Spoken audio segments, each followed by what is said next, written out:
दोस्तों आप सभी को राधे राधे। आज हम सीटेट का प्रीवियस ईयर का पेपर देखेंगे जो कि आपकी परीक्षा के लिए बहुत ही महत्वपूर्ण होगा। तो स्टार्ट करते हैं पाठ हिंदी से। खेल की कक्षाएं शुरू हुई तो एक दुबली पतली लड़की शिक्षक से ओलंपिक रिकॉर्ड्स के बारे में सवाल पूछने लगी। इस पर कक्षा में सभी छात्र हंस पड़े। 4 साल की उम्र में ही उसे पोलियो हो गया था। शिक्षक ने भी व्यंग किया, तुम खेलों के बारे में जानकर क्या करोगी? तुम तो ठीक से खड़ी भी नहीं हो सकती हो। फिर ओलंपिक से तुम्हारा क्या मतलब है? तुम्हें कौन सा खेलों में भाग लेना है जो यह सब जानना चाहती हो? उदास होकर लड़की चुपचाप बैठ गई। सारी क्लास उस पर देर तक हंसती रही। घर जाकर उसने माँ से पूछा, क्या मैं दुनिया की सबसे तेज धावक बन सकती हूँ? उसकी माँ ने उसे प्रेरित किया और कहा, तुम कुछ भी कर सकती हो। इस संसार में नामुमकिन कुछ भी नहीं है। अगले दिन जब खेल पीरियड में उसे बाकी बच्चों से अलग बिठाया गया तो उसने कुछ सोचकर बैसाखियाँ संभाली और दृढ़ निश्चय के साथ बोली, सर याद रखिएगा, अगर लगन सच्ची और इरादे बुलंद हों तो सब कुछ संभव है। सभी ने इसे भी मजाक में लिया और उसकी बात पर ठाका लगाया। अब वह लड़की तेज चलने में अभ्यास में जुट गई। वह कोच की सलाह पर अमल करने लगी, अच्छी और पौष्टिक खुराक लेने लगी। कुछ दिनों में उसने अच्छी तरह चलना फिर दौड़ना सीख लिया। उसके बाद वह छोटी मोटी दौड़ में हिस्सा लेने लगी। अब कई लोग उसकी मदद के लिए आगे आने लगे। वे उसका उत्साह बढ़ाते, उसके हौसले बुलंद होने लगे। उसने 1960 के ओलंपिक में 100 मीटर, 200 मीटर और 4x100 रिले में वर्ल्ड रिकॉर्ड बनाकर सबको आश्चर्यचकित कर दिया। ओलंपिक में इतिहास रचने वाली वह बालिका थी अमेरिका की प्रसिद्ध धावका विल्मा रुडोल्फ। तो दोस्तों ये था गद्यांश। अब देखेंगे इसके प्रश्न।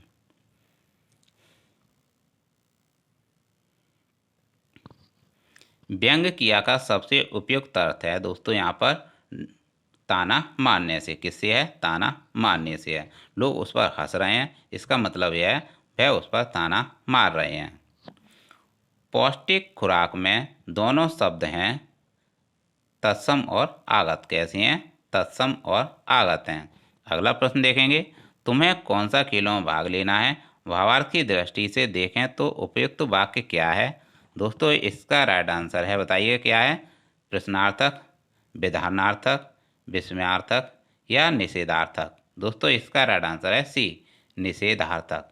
तुम्हें कौन सा खेलों में भाग लेना है, यह वाक्य है निषेधार्थक। लड़की के सवाल पूछने पर छात्र हंस पड़े क्योंकि लड़की बहुत छोटी थी। भी इसका राइट आंसर है। आपके विचार से लड़की को सफलता की सबसे बड़ी प्रेरणा किसने दी थी? इसका राइट आंसर बताइए क्या है? उसकी माँ ने, उसके प्रशिक्षक ने, उसके शिक्षक ने या उसके सहपाठियों ने। दोस्तों ए इसका राइट आंसर है, उसकी माँ ने। शिक्षक के उत्तर से उसके बारे में धारणा बनती है कि वह कठोर था, हितैषी था, सत्यवादी था या प्रेरक था। दोस्तों ए इसका राइट आंसर है, वह कठोर था। अगला प्रश्न देखेंगे 97। लड़की के अनुसार सब कुछ संभव है यदि कठोर परिश्रम और सबल शरीर हो, बुलंद हौसला और ईश्वर की कृपा हो, सच्ची प्रेरणा और अच्छा प्रशिक्षक हो या सच्ची लगन और ऊंचा इरादा हो। बताइएगा इसका राइट आंसर क्या है? डी इसका राइट आंसर है, सच्ची लगन और ऊंचा इरादा हो। लड़की के अनुसार सब कुछ संभव है यदि सच्ची लगन और ऊंचा इरादा हो। 98 देखेंगे, गद्यांश में निहित मुख्य संदेश क्या है? दोस्तों इसका राइट आंसर बताइएगा। इसका राइट आंसर, सफलता के लिए लगन और परिश्रम आवश्यक है। शारीरिक अक्षमता वाले लोगों को अधिक परिश्रम करना पड़ता है। किसी का मजाक नहीं उड़ाना ठीक नहीं है। शिक्षक को दयालु होना चाहिए। ये इसका राइट आंसर है, सफलता के लिए लगन और परिश्रम आवश्यक है। आश्चर्यचकित का विग्रह होगा। राइट आंसर इसका बताइए क्या है? आश्चर्य से चकित, आश्चर्य है जो चकित, आश्चर्य में चकित, आश्चर्य और चकित। दोस्तों आश्चर्यचकित का विग्रह होगा, ये इसका राइट आंसर है, आश्चर्य से चकित। दोस्तों अब काव्यांश देखेंगे और उसके प्रश्न देखेंगे। दिशाएं निमंत्रण मुझे दे रही हैं, सफलता का यह द्वार मेरे लिए है, ना अवरोध कोई, ना बाधा कहीं, ना संदेह कोई, ना व्यवधान कोई। अटल एक विश्वास मन में भरा है, नहीं पथ डगर आज अनजान कोई। हृदय में कहीं कह रहा बात कोई, धरा ओ गगन सिर्फ तेरे लिए है, नहीं कुछ यहाँ जो मुझे रोक पाए, ना कोई यहाँ जो मुझे टोक पाए। अनजानी हवा में बहे जा रहा हूँ, मुझे आज लगता है कि मैं वह नहीं हूँ। रही जगमगा इंद्रधनुषी सी दिशाएं, दिगंतर मंदिर रस आलौकिक पिए हैं। दोस्तों अब इसके प्रश्न देखेंगे।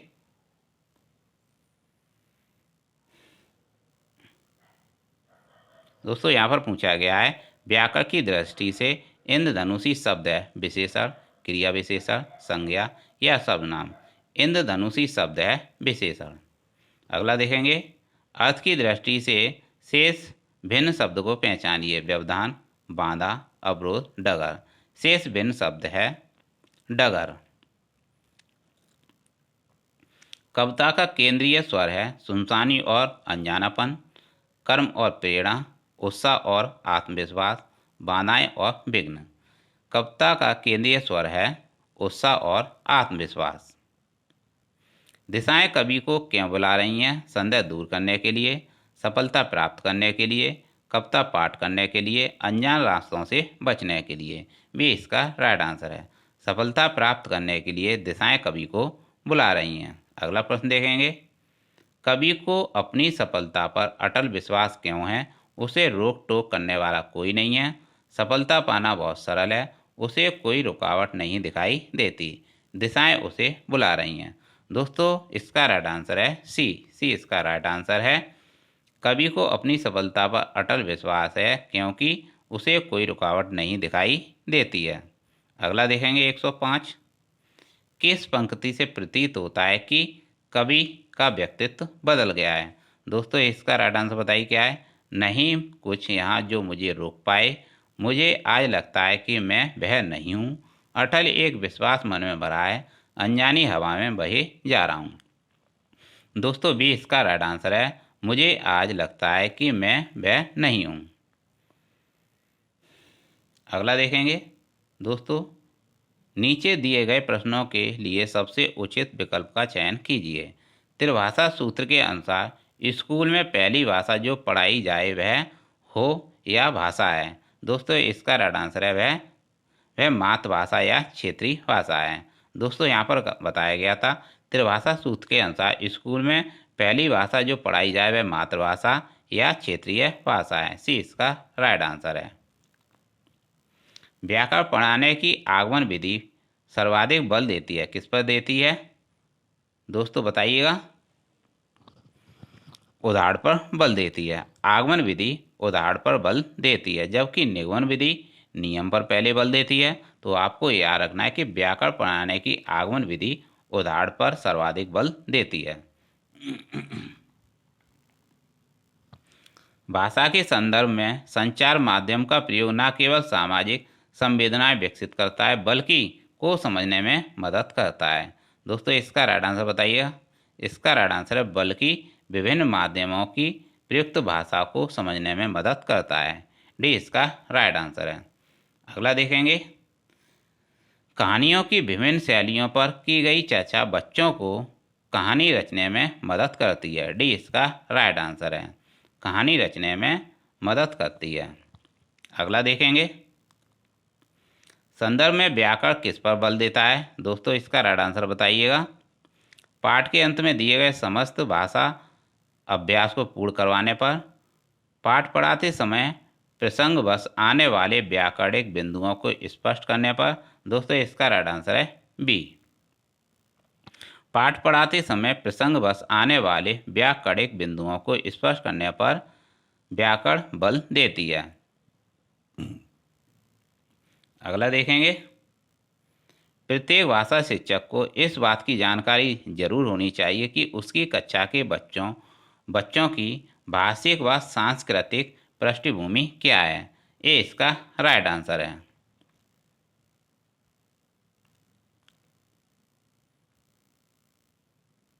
दोस्तों 7वीं कक्षा में पढ़ाने वाले ऋषभ ने बच्चों को जल संरक्षण पर आधारित सरकार द्वारा जारी पोस्टर दिखाया और चर्चा की।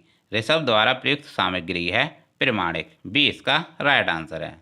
जैसा कि दोस्तों प्रश्न में बताया गया है कि 7वीं कक्षा में पढ़ाने वाले ऋषभ ने बच्चों को जल संरक्षण पर आधारित सरकार द्वारा जारी पोस्टर दिखाया है और चर्चा की। ऋषभ द्वारा प्रयुक्त सामग्री है प्रमाणिक, जो कि सरकार द्वारा प्रमाणित है। अगला प्रश्न देखेंगे। कविता शिक्षण के समय शिक्षक द्वारा ऐसे प्रश्नोत्तर पर बल देना चाहिए दोस्तों जिनका उत्तर सरल हो। सी इसका राइट आंसर है। अगला देखेंगे। गद्य शिक्षण में अपेक्षित नहीं है, अपेक्षित नहीं है, बताइएगा इसका राइट आंसर क्या है? तार्किक शक्ति का विकास, अनुकरण क्षमता का विकास। दोस्तों इसका राइट आंसर बताइए क्या है? भाषा की बारीकियां समझना, कल्पनाशीलता का विकास। दोस्तों यहाँ पर पूछा गया है आपसे गद्य शिक्षण में अपेक्षित नहीं है, क्या नहीं है अपेक्षित? अनुकरण क्षमता का विकास। अगला प्रश्न देखेंगे। हिंदी भाषा की पाठ्य पुस्तकों में हिंदीतर भाषाओं की रचनाओं को भी स्थान मिलना चाहिए ताकि दोस्तों बताइएगा इसका राइट आंसर क्या है? बच्चे हिंदीतर भाषाओं पर अपनी पकड़ बना सकें, बच्चे हिंदीतर भाषाओं के व्याकरण से परिचित हो सकें, बच्चों को हिंदीतर रचनाओं की जानकारी मिल जाए, बच्चे हिंदीतर रचनाओं की भाषिक विशेषताओं से परिचित हो सकें। दोस्तों बताइएगा इसका राइट आंसर क्या है? 115 का 115 का राइट आंसर क्या होगा? दोस्तों इसका राइट आंसर है डी, बच्चे हिंदीतर रचनाओं की भाषिक विशेषताओं पर परिचित हो सकें, भाषिक विशेषताओं से परिचित हो सकें। अगला देखेंगे। उच्च प्राथमिक स्तर पर हिंदी भाषा शिक्षण का एक महत्वपूर्ण उद्देश्य क्या है? हिंदी भाषा के प्रसिद्ध रचनाकारों को जानना, हिंदी भाषा की प्रसिद्ध रचनाओं को जानना। आगे देखेंगे।